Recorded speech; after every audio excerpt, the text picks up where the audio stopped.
Hello hi మిత్రులారా, నేను మీ బండ శివన్న. ఎస్ మీడియాకు స్వాగతం. ఇవాళ మార్నింగ్ న్యూస్లో భాగంగా ఆంధ్రజ్యోతి, సాక్షి, ఈనాడు మెయిన్ ఎడిషన్లో ఏ వార్త వచ్చిందన్న విషయాన్ని తెలుసుకుందాం మిత్రులారా. మొదటగా సాక్షి దినపత్రికలు చూసే ప్రయత్నం చేద్దాం. రైతులు రాజును చేద్దాం, అన్నదాతలకు అన్యాయం చేస్తే మీ కుటుంబాలకు చేసినట్టే అని చెప్పి ముఖ్యమంత్రి రేవంత్ రెడ్డి నిన్న ఓ కార్యక్రమం, హైదరాబాద్ జరిగిన ఒక కార్యక్రమంలో ఈ వ్యాఖ్యలు చేయడం జరిగింది. అది ఎక్కడిదంటే, కొత్తగా 3000 మందిని సర్వేలను భూమిని కొలిసే సర్వేలను వాళ్ళకు లైసెన్స్ పత్రాలు ఇచ్చిన సందర్భంగా ఈ వ్యాఖ్యలు చేయడం. రాజునంట రైతు అంటే రాజును చేస్తాడంట, అన్నదాతలకు అన్యాయం చేసి మీ కుటుంబాలు చేసినని చెప్పి కొత్తగా ఎన్నికైన సర్వేయర్లతో అన్న మాట ఇది. లైసెన్స్డ్ సర్వేయర్లతో ముఖ్యమంత్రి రేవంత్ రెడ్డి, సర్వేయర్ల భుజస్కంధాలపై ప్రభుత్వ బాధ్యతలు, ప్రజలను భూమి కన్నతల్లి లాంటిది, మీరు తప్పులు చేస్తే ప్రజలు ప్రభుత్వంపై తిరగబడతారు, భూమిపై ఆధిపత్యానికి ప్రయత్నించిన వారిని ఇంటికి పంపారు, కొత్తగా ఎన్నికైన సర్వేలు లైసెన్స్ పత్రాలు అందజేస్తున్న ముఖ్యమంత్రి రేవంత్ రెడ్డి అని చెప్పి ఇదే చిత్రంలో పక్కన పొంగిరెడ్డి శ్రీనివాస్ రెడ్డి కూడా ఉన్నాడు, పక్కన మందు సామేలు అన్న కూడా ఉన్నట్టు కనబడుతున్నది మిత్రులారా. ఏదైతే రేవంత్ రెడ్డి గారు ఏమంటున్నా అంటే, రైతును రాజును చేద్దాం, ఏదైతే సర్వేలు కొలిచే టైంలో ఏదైనా తప్పులు జరిగితే అది మీ కుటుంబాలకు చేసినట్టే, రైతు ప్రజలు భూమిని కన్నతల్లిలాగా భావిస్తారు, అందుకే మీరు తప్పులు చేయొద్దని చెప్పి హెచ్చరించడం జరిగింది మిత్రులారా. దానికి సంబంధించి ఒక్కసారి లోపల పోయి చూసే ప్రయత్నం చేద్దాం. రైతుకు అన్యాయం చేస్తే సొంత కుటుంబానికి అన్యాయం చేసినట్టే అని చెప్పి ముఖ్యమంత్రి రేవంత్ రెడ్డి అన్నారు. గ్రామీణ ప్రాంతంలో పనిచేసే లైసెన్స్డ్ సర్వేలను నిజాయితీగా చిత్తశుద్ధితో పనిచేసి భూ సమస్యలను పరిష్కరించాలని, రైతాంగానికి అండగా నిలవాలని సూచించారు. రాష్ట్రంలో కొత్తగా నియమితులైన లైసెన్స్డ్ సర్వేయర్ల ఆదివారం శిల్పకళా వేదికలో జరిగిన కార్యక్రమం ఆయన లైసెన్స్ పత్రాలు అందజేస్తూ ఈ సందర్భంగా సీఎం మాట్లాడుతూ, రాజ్యాల మధ్య యుద్ధాలు జరిగిన జంగిల్ జమీన్ నినాదంతో కొమరం భీం పోరాడిన తెలంగాణ సాయుధ పోరాటం కోరులో నల్లగొండ, వరంగల్ జిల్లాలో ఎర్ర జెండాలు ఎగిరిన భూమి కోసం, భుక్తి కోసం, విముక్తి కోసం జరిగాయి. కన్నతల్లిపై ఎంత మమకారం ఉంటుందో తెలంగాణ భూమిపై కూడా అంతే మమకారం ఉంటుంది. భూమిపై ఆధిపత్యాన్ని చెలాయించాలని చేసినప్పుడల్లా దళిత గిరిజనులు, ఆదివాసులు, ఎవరైనా నిరుపేద నిరక్షరాస్యులైన నిఠారుగా నిలబడి కొట్లాడిన చరిత్ర తెలంగాణ గడ్డకు ఉంది. విష్ణువులు దొరలకు చెరబట్టుకున్న ఎకరాల భూమి కోసం వీరనారిగా మారిన చాకలి ఐలమ్మ ఉద్యమానికి స్ఫూర్తినిచ్చిందని చెప్పి, భూ యజమానుల హక్కులు, ఆ భూముల సరిహద్దులు నిర్ణయించే అధికారం సర్వేల చేతిలో ప్రభుత్వం పెట్టిపోతుందని, ఈ కార్యక్రమాన్ని తప్పులు చేస్తే సర్వేలతో పాటు ప్రభుత్వం కూడా తిరగబడే అవకాశం ఉంటుందని చెప్పి ఒక వార్త రావడం జరిగింది. ఎవరైతే తెలంగాణలో 70 ఏళ్ళుగా జంగిల్ అని చెప్పి కొమరభీం చేసిన, అదేవిధంగా సాయుధ రైతాంగ పోరాటం చేసిన, భూమి భుక్తి విముక్తి కోసం చేసిన పోరాటాలు, ఆ చాకలైలమ్మ లాంటి ఎవరు ఉద్యమాలు చేసినంతా భూమి కోసమే. మీరు తప్పులు చేస్తే అది ప్రభుత్వం మీద కూడా తిరగబడే అవకాశం ఉంటుంది. ఎవరైతే భూమి కోసం విష్ణువుల ద్వారా లాంటి వాళ్ళని ఉద్యమాలు అణచివేసిన చరిత్ర తెలంగాణ గడ్డకుండి ప్రజలు తల్లిగా భావిస్తారని చెప్పి నిన్న అనడం జరిగింది. 100% ఎవరైతే భూమి లేని నిరుపేదలు 100% తమకున్న భూమి, కొంత భూమి ఎవరైనా తీసుకోవడానికి ప్రయత్నించినా, అన్యాయంగా ఆక్రమించడానికి ప్రయత్నించినా 100% ఉద్యమాలు నడిచి దాన్ని మేమంతా రేవంత్ రెడ్డి వ్యాఖ్యలతో ఏకీభవిస్తున్నాం మిత్రులారా. మనందరం ఏకీభవించాల్సిన అవసరం ఉంది. మరో వార్త చూసే ప్రయత్నం చేద్దాం. జనవరి 21 నుంచి జేఈ మెయిన్స్ అని చెప్పి, ఏప్రిల్ 1 నుంచి 2వ దశ తాత్కాలిక షెడ్యూల్ ప్రకారం త్వరలో నోటిఫికేషన్ విడుదల చేస్తామని చెప్పి ఎన్టీఏ అని చెప్పి వార్త రావడం. ఏదైతే ఇంజనీరింగ్ సంబంధించిన కాలేజీకి సంబంధించిన ప్రవేశాల కోసం జేఈ మెయిన్స్ ఉందో దాన్ని జనవరి 21 నుంచి అని చెప్పి ఒక వార్త రావడం జరిగింది మిత్రులు. దానికి సంబంధించిన వార్త. మరో వార్త చూసే ప్రయత్నం చేద్దాం. వారు కోవట్టులు, విప్లవ ద్రోహులు, శత్రువు ముందు మోకరిల్లారు, లొంగుబాటులో జరిగిన నష్టం ఎంతదాన్నైనా తాత్కాలికమే, మల్లోజుల ఆశల లొంగుబాటుపై మావోయిస్టు పార్టీ ధ్వజం అని చెప్పి ఏమంటారు, వారు కోవట్టులు, విప్లవ ద్రోహులు అని చెప్తారు. ఎవరెవరిని?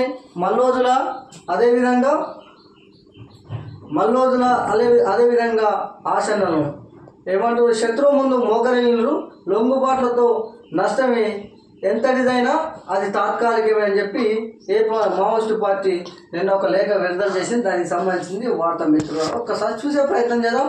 ఎందుకు విప్లవ పార్టీ వీళ్ళిద్దరిని ద్రోగులు అంటున్నారనే విషయాన్ని తెలుసుకునే ప్రయత్నం చేద్దాం. పార్టీ విచ్ఛిన్నకులుగా విప్లవ ప్రతిఘాతకులుగా మారి శత్రువులు లొంగిపోయి సోను సతీష్ వారి అనుచరులకు తగిన శిక్ష విధించాలని ప్రజలను భారత కమ్యూనిస్టు పార్టీ మార్క్సిస్టు పిలుపునిచ్చింది. ఈ మేరకు కేంద్ర కమిటీ అధికార ప్రతినిధి అబ్బాయి పేరిట 16న రాసిన లేఖ ఆదివారం వెలువడింది. లేఖలో ప్రధాన అంశాలు ఇవి.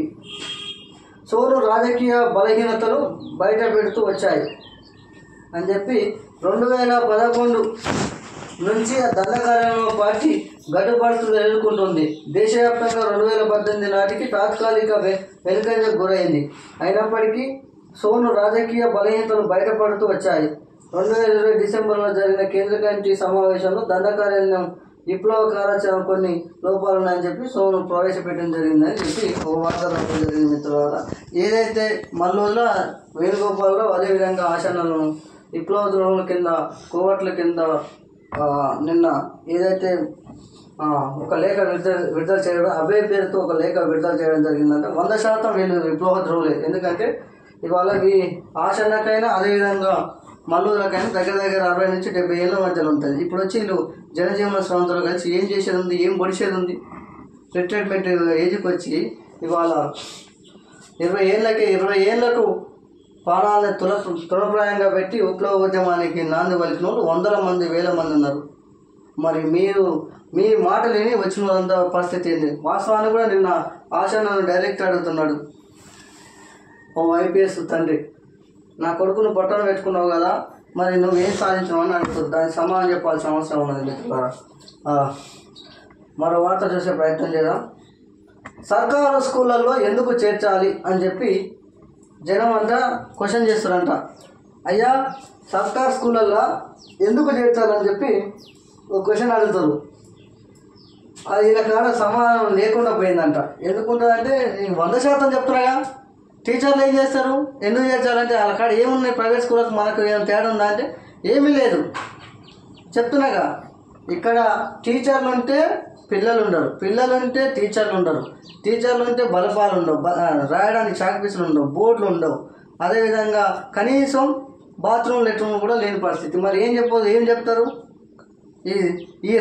ఈ రాష్ట్రంలో ప్రభుత్వ స్కూళ్ళ మీద ఏముందని చెప్తారు? సరిగ్గా ఎవరైతే మిడ్ డే మీల్ పెడతారో ఆ కార్మికుల జీతాలు సరిగ్గా రావు. వాళ్ళకి కావాల్సిన ఏదైతే మీరు డబ్బులు కరెక్ట్ టైంలో పడితే మంచి క్వాలిటీ అయిన ఫుడ్ పెడతారు. ఏమని చెప్తారు? నీళ్ళచారు పురుగులు అన్నం పెడుతున్నామని చెప్తారా? ఏమని చెప్తారు? ఒక్కసారి చూసే ప్రయత్నం చేద్దాం. 100% ఈ ప్రభుత్వాలు నిజంగా ప్రభుత్వ స్కూళ్ళ మీద నిజంగా చిత్తశుద్ధి ఉంటే 100%.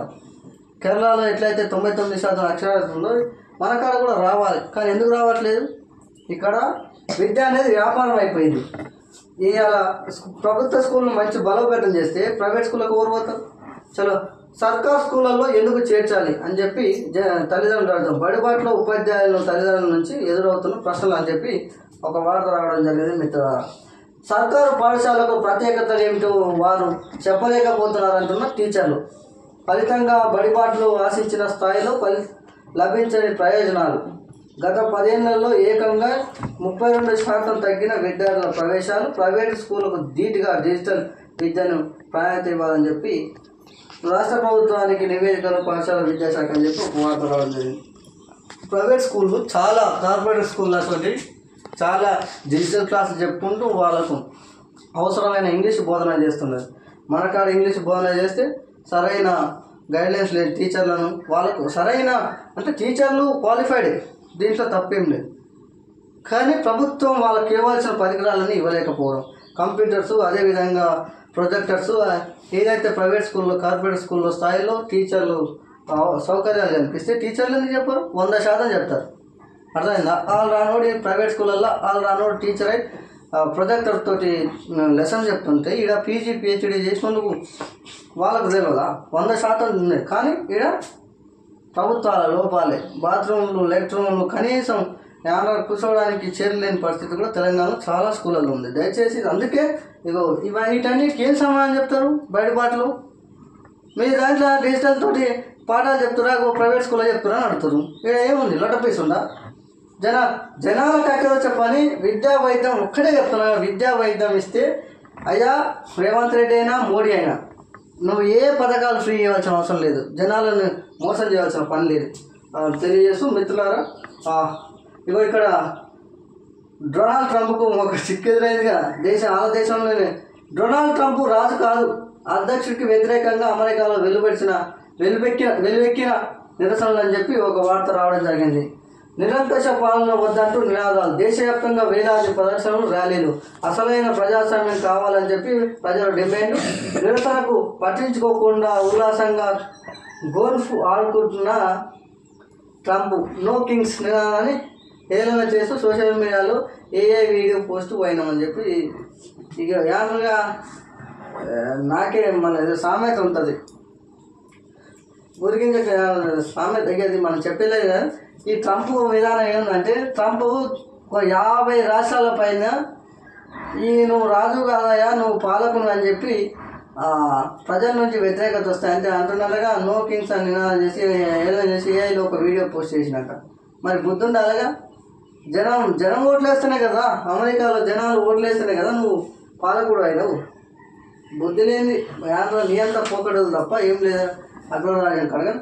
దయచేసి మిత్రులారా, ఎస్ మీడియాను సబ్స్క్రైబ్ చేయండి, షేర్ చేయండి, అదేవిధంగా లైక్ చేయండి. 100% బహుజన గొంతుకగా మీ బొట్ట శివన్న ఉండాలంటే 100% మీరు నన్ను సపోర్ట్ చేయాల్సిన అవసరం ఉంది.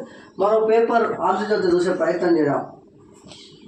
ఇగో 3 నుంచి కాలేజీల సమ్మె, ఫీజు రియంబర్స్మెంట్ బకాయిల కోసం ప్రైవేట్ కళాశాలల సమైక్య నిర్ణయం.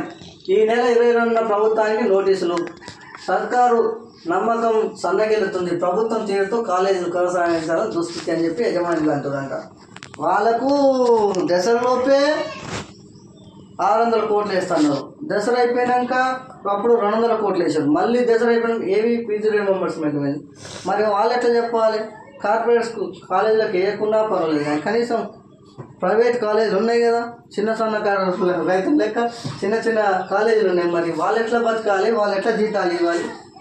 ఒక్కసారి ఆలోచన చేయాల్సిన అవసరం ఉంది. 3 నుంచి అంటే సమ్మె పోతారు, వచ్చే నెల 3 నుంచి సమ్మె పోతారంట. ఇక మరి పిల్లల జీతాలతో ఆట ఆడుతూ చెలగాటం ఆడుతుంది ప్రభుత్వం. విద్యకు అంత చేస్తున్నారు ఇంత చేస్తున్నారు అని వీళ్ళకి ఫీజు రియంబర్స్మెంట్ ఇవ్వకుండా చిప్పలు పెడుతున్నారంట. దానికి సంబంధించిన వార్త మిత్రులారా, మరో వార్త చూసే ప్రయత్నం చేద్దాం. ఇక్కడ దొంగ దొరికింది కదా, కానిస్టేబుల్ చంపి పరారైన రియాజ్ అరెస్టు. సారంగపూర్ శివర్లో ఆదివారం మధ్యాహ్నం చిక్కిన పాత నేరస్తుడు పోలీసుల నుంచి తప్పించుకునేందుకు యత్నం. ఈ క్రమంలో యువకుడిపై కత్తిదాడంట. వీడిని అసలు వీరికి లైఫ్ వేయాలి దొంగ నా కొడుకు. ఇప్పటికే కానిస్టేబుల్ మీద దాడి చేసి వాళ్ళని చంపిండు, ఛాతిలో పొడిచి. వీడు పాత నేరస్తుడంట. మళ్ళీ వీడిని తీసుకుపోయి ఏం చేస్తారు? నెలలు వీడికి భూమ పెట్టి వీడిని రాపుతారు. ఇక ఇసొంటి సమాజానికి అవసరం మిత్రులు, ఒక్కసారి ఆలోచన చేయాలి. వీడు చూడు రేపు మళ్ళీ ఇన్ని వదిలిపెడితే మళ్ళీ ఇంకో 4 ప్రాణాలు తీస్తాడు. ఇసొంటి వాడు చీడప్పుడు ఇసొంటి అవసరమైతే ఎన్కౌంటర్ వేసి పడేయాలి దొంగ నా కొడుకుని. వీడు ఏం చేసేదండి? నిన్న కూడా పోలీసులు గిట్లాడి మళ్ళీ ఒక యువకుడిని కత్తితో దాడి చేసినాడు. ఇసొంటి చేస్తారు కదా, బుట్టకాయ ఉంటారు పేరుతో నిజంగా జనాలకు కష్టపడిన మరి ఇసొంటి పీక్ పడేస్తే ఏమైతే దొంగ నా కొడుకు. నిన్న కూడా దొరికి మళ్ళీ అదే పనిలో పడ్డాడంట. ఖచ్చితంగా వీడిని సాక్ష్యాధారాలతో 100% కోర్టులో తీసుకుపోవాలి. అతి తొందరగా వీనికి అవసరమైతే లైఫ్ లేకపోతే ఉరి శిక్షణ వేయాలి. ఇసొంటి సమాజానికి అవసరం లేదు మిత్రులారా. ఒక్కసారి తెలంగాణ ప్రజలు కూడా ఆలోచన చేయాల్సిన అవసరం ఉంది. మల్లోజుల విప్లవద్రోహులు అని చెప్పి మల్లోజుల ఆచరణ విప్లవద్రోహులు అని చెప్పి ఒక కథనం రావడం జరిగింది. దానికి సంబంధించిన వార్త మిత్రులారా, మరో వార్త చూసే ప్రయత్నం చేద్దాం. 21 ఏళ్ళకే ఎమ్మెల్యే అని చెప్పి ఏదైతే ఎమ్మెల్యే పదవి ఉందో 24 ఏళ్ళకు పోటీ చేసే అవకాశం ఉంటుంది మిత్రులారా.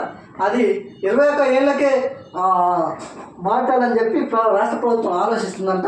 21 ఏళ్ళకే ఎమ్మెల్యేగా పోటీ చేసే అవకాశాన్ని 24 ఏళ్ళ నుంచి 21 ఏళ్ళకు తగ్గించే ప్రయత్నం చేస్తున్నారు.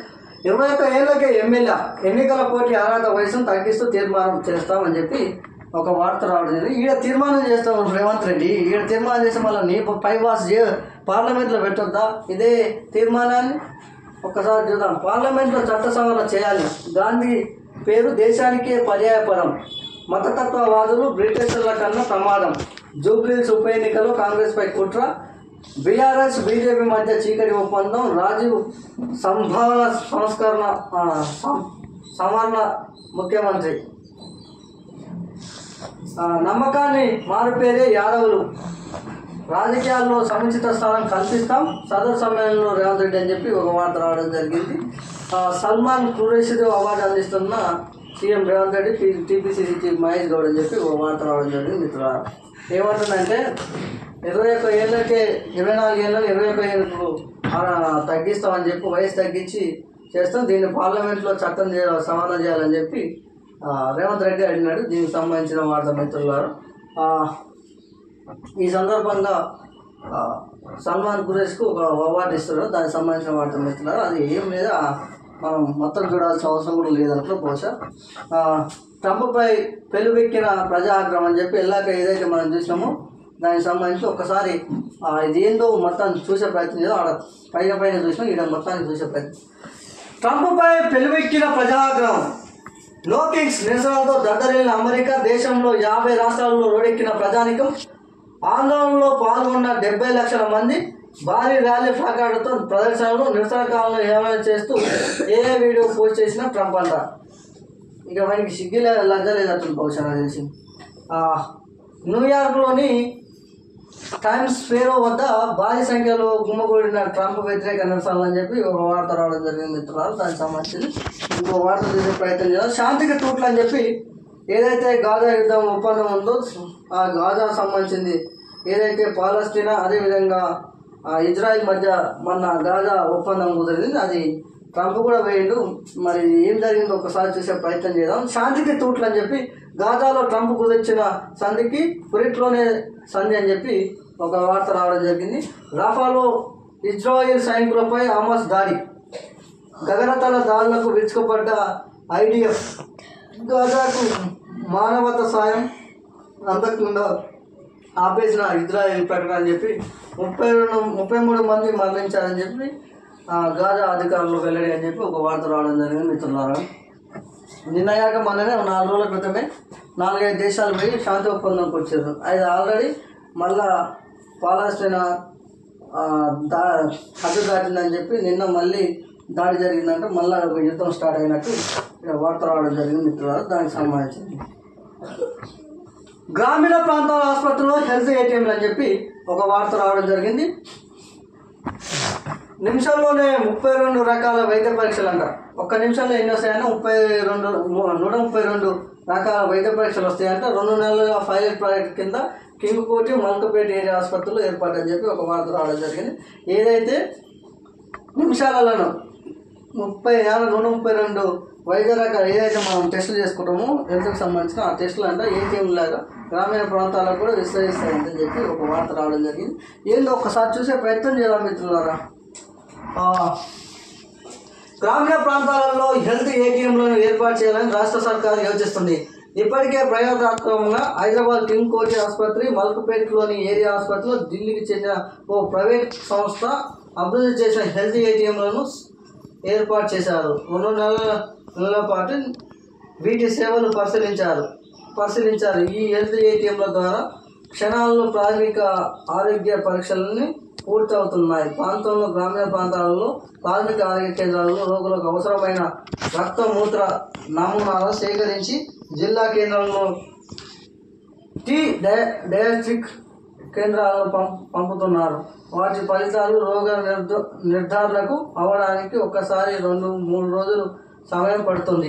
ఏకంగా సీజనల్ వ్యాధులు విజయించిన సమయంలో రోగులు ప్రాథమిక పరీక్షలు తప్పనిసరిగా చేసుకోవాల్సి ఉంటుంది. ఈ నేపథ్యంలో తక్షణమే ప్రాథమిక ఆరోగ్య పరీక్షల నివేదికలు అందే హెల్త్ ఏటీఎంలపై సర్కారు దృష్టి సారించింది. హెల్త్ ఏటీఎంలు ఆధునికమైన ఇంటిగ్రేటెడ్ వైద్య పరికరాలతో పనిచేస్తాయి. ఇవి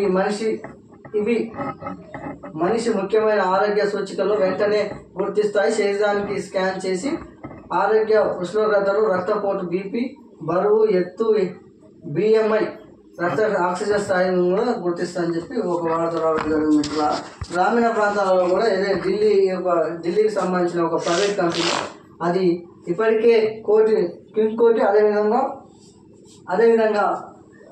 కింగ్ కోటి అదేవిధంగా ఇంకొక కాడ ఏది మల్క్పేట్లో ఒక హెల్త్ సెంటర్లో దీన్ని 2 నెలలుగా పరిశీలించారంట. దీన్ని సక్సెస్ఫుల్గా నడుస్తుందంట. దానికి సంబంధించిన వార్త మిత్రుల దానివల్ల ఒకే నిమిషాలలో 132 రకాల టెస్టులు రిపోర్ట్స్ వస్తాయంట. దానికి సంబంధించిన వార్త మిత్రులారా దీన్ని రాష్ట్రం మొత్తం ఇది మంచి పని కనుక రాష్ట్రం మొత్తం ఇది అమల్లోకి రావాల్సిన అవసరం ఉన్నది మిత్రులారా.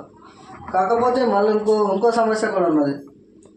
మళ్ళీ ఒకరికి వాడింది ఒకరు వాడడం లేకపోతే సరిగా మిషన్లు పనిచేయక బ్లడ్ శాంపిల్కి ఒకరు కలిసినందుకు మళ్ళీ అదో పరిస్థితి వేరే తారుమారు అయ్యే అవకాశం ఉంటుంది. అసలు లేకుండా ఉంటుండొచ్చు అని నేను కూడా భావిస్తున్నా. యాసంగి సన్నాల బోనస్ ఎప్పుడు ఇస్తారని చెప్పి అయ్యా మొన్న క్యాబినెట్ మీటింగ్ పెట్టేమో సన్నాలకు ఎమ్మడే 500 రూపాయలు సన్నాలకు బోనస్ ఇస్తామని చెప్పారు. మరి యాసంగే దిక్కులేదు. మరి ఇప్పుడు ఎప్పుడు ఇస్తారో చూడాలి ఒక్కసారి. అవి మాటలు ఇక్కడేమో రైతులను రాజం చేద్దామని ఇక్కడ రేవంత్ రెడ్డి ఏమో పెద్ద మాటలు మాట్లాడుతున్నాం. మరి ఇప్పటివరకు ఇంకా యాసంగికి సంబంధించిన పంటకు సంబంధించిన బోనస్ ఇప్పటివరకు వేయలేదంట. మరి దగ్గర సంవత్సరం దగ్గరకు వస్తుంది. 6 నెలలు దాటింది ఆల్రెడీ. మరి నువ్వు ఎప్పుడు వేస్తావో నువ్వే ఆలోచన చేసుకోవాలి. 4 నెలల రైతు ఎదురుచూపులు మొత్తం 23.36 లక్షల టన్నుల సన్నధాన్యాలు కొనుగోలు. వీటికి 1168 కోట్ల బకాయిలు. తాజాగా వానాకాల ధాన్యం కొనుగోలు ప్రారంభం. 2 సీజన్లు కలిపి ఇస్తారని చెప్పి వేరు ఇస్తారని చెప్పి ఒక వార్త రావడం జరిగింది మిత్రులారా. ఏదైతే యాసంగి సంబంధించిన దాంతో పాటు గతంలో ఇప్పుడు యాసంగి 2 కలిపి ఒక్కొక్కసారి ఇస్తారా లేకపోతే పెద్ద మాటలు చెప్తున్నారు కదా. మరి వేరుగా ఇస్తారని చెప్పి రైతుల అనుమానం ఉందంటే 100% గతంలో ఇవ్వండి. మళ్ళీ ఇప్పుడు ఏడాది ఇస్తారు. ఒకసారి ఆలోచన చేయాలి. రైతును రాజు చేయడం అంటే రైతు పండించిన పంటకు గిట్టుబాటు ధర రావాలి. 100% వాళ్ళకు గిట్టుబాటు ధర రావాల్సిన అవసరం ఉంది. 6 కాలాలు కష్టపడి రైతు కేంద్రాలు తీసుకొస్తే ఇప్పటివరకు ముఖ్యంగా పత్తి వరి ధాన్యం తెలంగాణలో అత్యధికంగా పండుతాయి. రైతులకు సంబంధించిన ఎవరైతే రైతులు ఉన్నారో రైతులకు సంబంధించిన గిట్టుబాటు ధర రాక వర్షాలకు ఉన్న ఏదైతే ఇప్పటివరకు ఇవాళ దగ్గర నెల రోజులు దాటినా ఇప్పుడు మొదలైనట్టుంది. బహుశా కొన్ని కేంద్రాలు ఇంకా స్టార్టే కాలేదు. ఇక ఇప్పుడు మొదలైనాయి అంటే ఇవి ఎన్ని రోజులు టైం పడుతుందో ఒక్కసారి చూసే ప్రయత్నం చేయడం. యాసంగికి సంబంధించిన పైసలు కూడా వేయాలంటే దయచేసి ముఖ్యమంత్రి గారు రైతును రాజును చేయడం అంటే ఇటువంటి బోనస్లు ఇస్తామని చెప్పినవన్నీ డబ్బులు వెంటనే వేస్తే రైతును రాజు చేసినట్టే. మరో వార్త చూసే ప్రయత్నం చేద్దాం. ఆర్టీఐ చెక్ పోస్టులు అవినీతి అడ్డాలని చెప్పి ఏదైతే ఆర్టీఐ చెక్ పోస్టులు ఉంటాయి కదా, ఆర్టీఐ చెక్ పోస్టులు ఎవరైతే రోడ్డు రవాణాకు సంబంధించిన ఆర్టీఐ చెక్ పోస్టులు అన్నిటి అవినీతికి అడ్డాలుగా మారినాయంట. వాహన యజమానుల నుంచి ప్రైవేటు సిబ్బందితో వసూలు అని చెప్పి రాష్ట్ర వ్యాప్తంగా 12 చెక్ పోస్టులలో ఏసీబీ తనిఖీ చేసిందంట. ఆడ 4.18 లక్షల నగదు అని చెప్పి చెక్ పోస్టు రికార్డు జప్తి. ఏసీబీ అదుపులోకి పలువురు ప్రైవేటు సిబ్బంది. విధుల్లో అధికారుల నిర్లక్ష్యం. రాష్ట్రంలో రవాణా శాఖ ఏసీబీ అధికారుల నివేదిక అని చెప్పి ఒక వార్త రావడం. ఏదైతే ఆర్టీఐ సంబంధించిన అధికారులు వాళ్ళ అధికారుల నిర్లక్ష్యం వల్ల ప్రైవేట్ సిబ్బందిని పెట్టి దగ్గర 12 కేంద్రాల ఏసీబీ దాడి చేస్తే అక్కడ 4,18,000 రూపాయలు దొరికినాయంట. దానికి సంబంధించిన ప్రైవేట్ వాళ్ళని కూడా అదుపులో తీసుకొని ప్రశ్నిస్తారంట. దానికి సంబంధించిన వార్త మిత్రులు దయచేసి ఎస్ మీడియాను సబ్స్క్రైబ్ చేయండి, షేర్ చేయండి, అదేవిధంగా కామెంట్ చేయండి. 100% ఎస్సీ ఎస్టీ బీసీ మైనార్టీ గొంతుగానే మీ బొట్టశివన్న ఉంటాడు. మహనీయుల ఆశయాల కోసం పెట్టిందే ఎస్ మీడియా. పేదోడి గోస ఎస్ మీడియా భరోసా నిదానంతో ముందుకు సాగుతున్న పేపర్ న్యూస్ ఛానల్ ఓన్లీ 1 తెలంగాణలో ఓన్లీ ఎస్ మీడియా అనే విషయాన్ని మరోసారి తెలియజేస్తున్నాను మిత్రులారా. మరో పత్రిక చూసే ప్రయత్నం చేద్దాం. ఈనాడు దినపత్రిక ఏమంటుందనే విషయాన్ని తెలుసుకునే ప్రయత్నం చేద్దాం మిత్రులారా. కొత్త తరానికి కొంగొత్తగా అని చెప్పి ఒక ఏదైతే 4 ప్రైమరీ స్కూల్కి సంబంధించిన 6 సంబంధించిన ఒక వార్త రావడం జరిగింది. అక్కడ ప్రభుత్వం అన్ని వసతులతో కలిపి ఒక కార్పొరేట్ స్థాయిలో ఒక స్కూల్ని తీర్చిదిద్దినంత దానికి సంబంధించిన మిత్రులారా, అది తప్పులా తాగవద్దని చెప్పి ఎలాగ ఏదైతే రైతులు రాజు చేద్దాం, అదేవిధంగా రైతుని ఏదో ఉద్ధరిద్దామని చెప్పిన వాటికి సంబంధించిన మిత్రులారా, అదేవిధంగా సదరు ఉత్సవాలు స్టార్ట్ అయినాయంటే ఆ సదరు ఉత్సవాల సందర్భంగా అడిగి ప్రారంభించిన సందర్భం మిత్రులారా, దానికి సంబంధించింది గాజా యుద్ధం మొదటికి వచ్చిందని చెప్పి ఎలాగైతే ఏదైతే శాంతికి కూర్చున్నామో అదే సంబంధించిన వార్త మిత్రులారా. ఇక ఇక్కడ కొత్తగా ఏమీ లేవు. మిగిలిన మావోస్టులు అంతా దక్షిణ బస్తర్లోనే అని చెప్పి ఒక వార్త రావడం జరిగింది. ఇప్పుడైతే ప్రజెంట్ ఉన్న ఏదైతే 11 జిల్లాలు ఉన్నాయో అత్యధికంగా దక్షిణ బస్తర్ ప్రాంతంలో మాత్రమే మావోయిస్టులు ఉంటారు. దానికి సంబంధించిన వార్త మిత్రులు. అగ్రనేతలతో పాటు తెలంగాణ కమిటీ అక్కడే తాజాగా అటువైపు దృష్టి సారించిన కేంద్ర బలగాలని చెప్పి ఒక వార్త రావడం జరిగింది. దాంతోపాటు లొంగుబాటు విప్లవ ద్రోహమే అని చెప్పి అబ్బాయి పేరుతో మావోయిస్టు పార్టీ కేంద్ర కమిటీ ఒక లేఖ విడుదల చేసిన దానికి సంబంధించింది ఏడలేదు. మొత్తం దేశం మొత్తంలో దక్షిణ బస్తర్లో మాత్రమే మావోయిస్టు పార్టీ ఉనికి ఉందని చెప్పి అక్కడ ఆ ఏరియాను మాత్రం దృష్టి సారించాలని చెప్పి ఒక వార్త రావడం జరిగింది మిత్రులారా. 100% ఎస్సీ ఎస్టీ బీసీ మైనారిటీల అగ్రకుల పేదల యొక్క గొంతుగా ఈ బొటశివన్ ఉంటాడు. దయచేసి ఎస్ మీడియాను సబ్స్క్రైబ్ చేయండి, షేర్ చేయండి, అదేవిధంగా లైక్ చేస్తారని ఆశిస్తూ ఈ అవకాశం ఇచ్చిన మీ అందరికీ ధన్యవాదాలు తెలియజేస్తున్నాను మిత్రులారా.